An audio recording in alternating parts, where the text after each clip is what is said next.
After this run-in with the law, do you consider quitting then? Do you think about changing your lifestyle? Nah, not at all. Does anything change for you after getting arrested that first time? Just carry less cans. Like, I had too many cans on me. I couldn't waste all of them. That was just like, in my mind, I could waste all of them, but I couldn't. Just carry like a couple of them. That's about it. Have you ever been injured while riding or almost died? Can you talk about a couple of those experiences?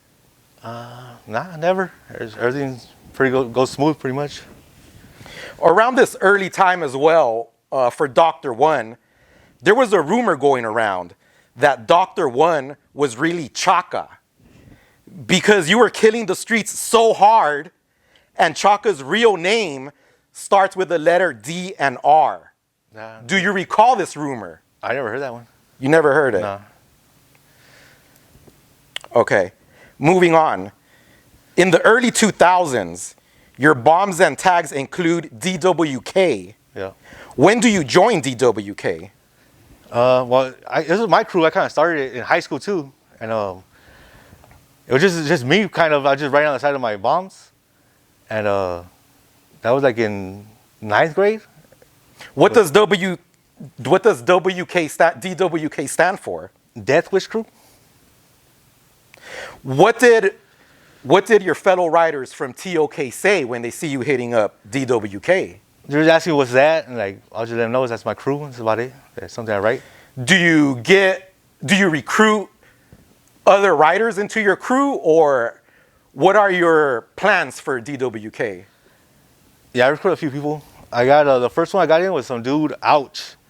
He wasn't really a writer, but he started writing. I was just like showing him how to do it, and that was the first guy. And then later on, like probably when I left Garfield, it started getting a few more people in.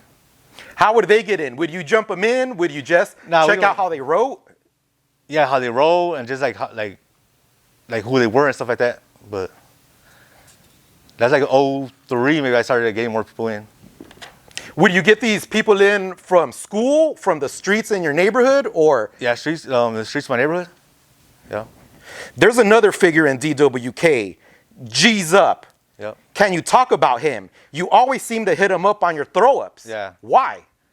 That who's always rolling with me. Like half the time, he's with me. Just he just don't paint as often, or he doesn't have the desire. I'm not sure, but he's always rolling with me, like half the time. Actually, many of your spots this year don't include a DWK.